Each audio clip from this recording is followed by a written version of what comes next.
Welcome to Storytime, etc. We try to post scary stories every day, so please subscribe and hit the bell button to get notified. Story 1. My parents came to visit. I wish they didn't. To put it plainly, I have no idea what the hell is even happening anymore. First of all, my parents called me the other day to let me know they're coming to visit this weekend. Sounds normal, right? Well, it would be, if my parents hadn't died in a horrific car accident with a semi-truck last year. Yesterday, my little brother called me. He sounded incredibly unnerved about something, so I asked him what was wrong. This monster has been following me around since Wednesday. At first I didn't believe him, but I asked him to describe the monster anyway. It has translucent white skin, unnaturally long legs, but walks on its knees, glowing yellow eyes that seem to gaze upon his very soul, an unerring smile that stretched from ear to ear with dagger-like teeth, and long, lanky arms with large, clawed hands. A wave of chills suddenly flowed over me, causing me to freeze up. I managed to regain my composure and asked him where he was when he noticed the creature. I was walking downtown to get some food for my cat, when I noticed something moving in the parking structure across the street. I focused on it and watched for movement. That's when I noticed a face peeking at me from around a car on the 7th floor of the structure, that godforsaken smile perpetually etched into its skull. I was petrified just attempting to visualize this creature. I've got to go. I'll call you back later, I said as I hung up the phone. Is he crazy? Am I crazy? I don't even know what to believe anymore. My brother called me again. What he said sent a tsunami of pure, unrelenting fear through my entire body. I met the monsters last night. I was taken aback. How is he still alive? What happened? I asked him. When I finally fell asleep last night after hours of tossing and turning worried about the monster, I was quickly awakened by a scraping sound.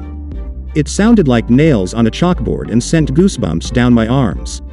I lurched forward in my bed to find the source of the sound. I looked to the window, only to see those piercing, yellow eyes staring back at me. I was frozen with primal fear, the most powerful emotion of all, as it slowly slid one long claw under the window and opened it. I was paralyzed as it crept through the window and into the room with me. I saw my life flash before my eyes as the monster outstretched its lanky arms toward me. I thought it would simply reach into my chest and tear out my still beating heart. I was surprised when the monster gently scooped me up into its arms. It cradled me like an infant as it crept back outside through the open window. As we crept towards the forest, the creature pushed itself off of its knees. It now stood at its full height, well above the treetops. It strode through the forest with an elegance not befitting a creature of its appearance. As it cradled me, it began to sing one of the lullabies Mother used to sing to us at bedtime. Its voice was that of a beautiful woman, but much more eerie. It was as if someone had taken a recording of an opera and layered it on top of itself, as if there were hundreds of voices singing at once. When I awoke, I surveyed my surroundings. I was still in the woods. There was an enormous bonfire directly in front of me, and the monster was on my left side, just staring down at me. Then, a second monster appeared behind it, much larger than the first. This one spoke in a deep voice, that, once again, sounded like 100 voices at once. My son, it has been far too long. Your mother and I have missed you dearly. I should have been terrified, but instead, I only felt loved. We have brought you a gift. With this, it put forward its hand, holding in it a children's book.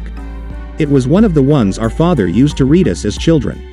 As I groggily grabbed the book, the emotions I should have been feeling before hit me like a Mack truck. As I began to lose consciousness, Father said one more thing. Tell your brother we have a gift for him too.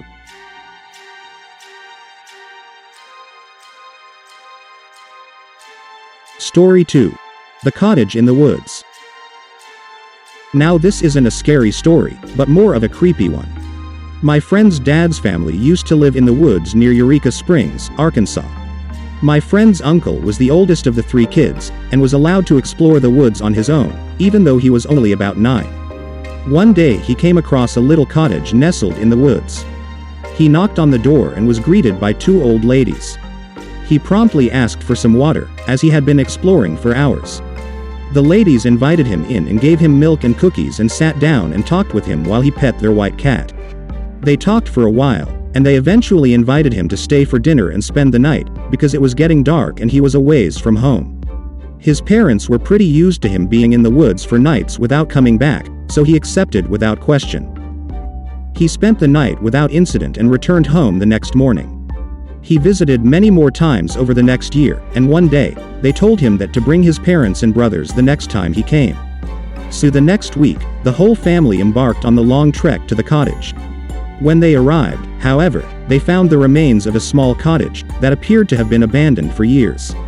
Everyone was very confused, as they all trusted that my friend's uncle had visited the women many times. They had absolutely no idea what had happened, or if my friend's uncle had actually been visiting anybody. To make things even weirder, as they were leaving, an old, skinny, white cat ran past them, darting into the trees, leaving them in utter shock. Story 3. Never play with a Ouija board, true. This story happened in October of 2004, back when I was still a third-year high school student. My friends and I stuck around the school late at night after our annual Halloween party. We had agreed to try out my friend's Ouija board. It wasn't the brightest idea, but we needed a thrill. We found a nice spot under a huge narrow tree and proceeded with our half-assed ritual. There were 5 of us, 2 boys and 3 girls. We were all expecting some kind of paranormal contact. Rumors had it our school was haunted, but we've never really experienced anything firsthand, and it was Halloween when all the spirits came out to play. We all wanted to get spooked. Also, we've never seen a Ouija board firsthand before, so we were pretty excited. Our school was an old Spanish colonial house, built in the 1800s when the Spaniards still occupied the Philippines. We were in a section of the school that doesn't get used often.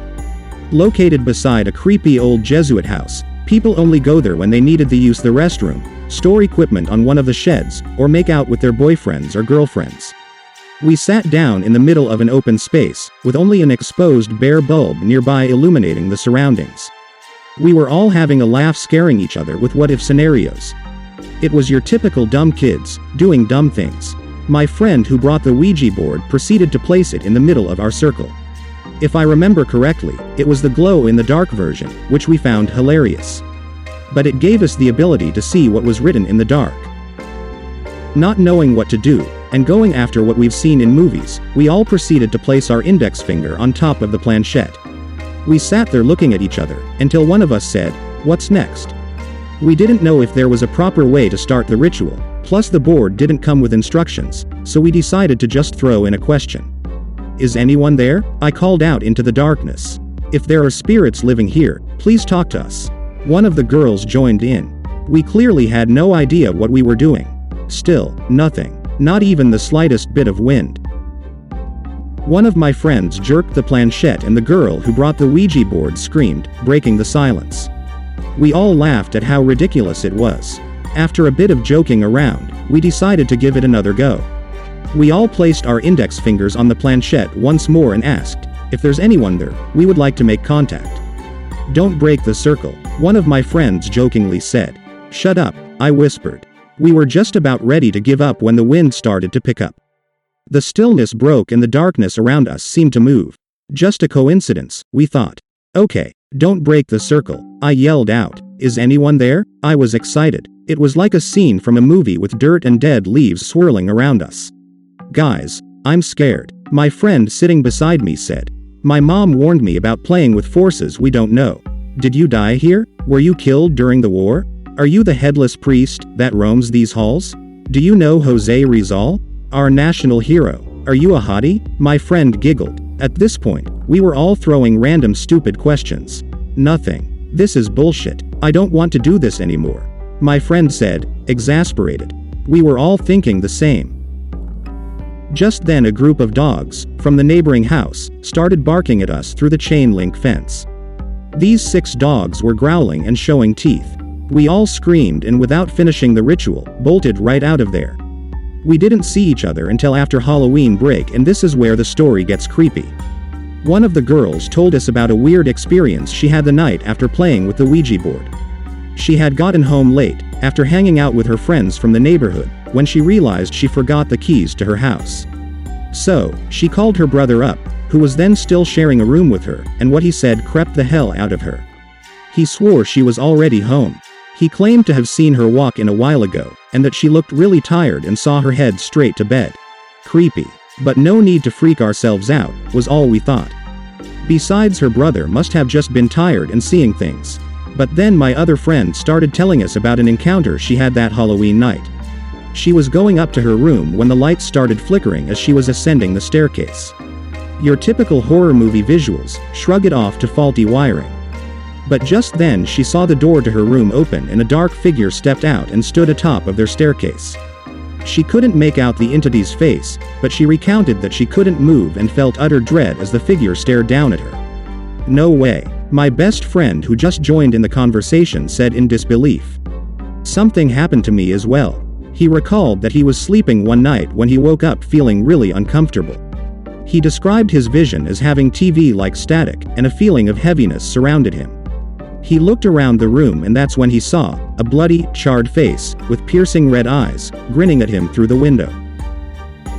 I couldn't believe what I was hearing because I had an almost run-in with death that night. After the ritual, I was sleeping in our sedan on the way home after fooling around with the Ouija board, when I felt our car jerk. I woke up instantly. Looking out the window, I found out that we've been hit by a huge oil tanker. I panicked and leapt out of the car.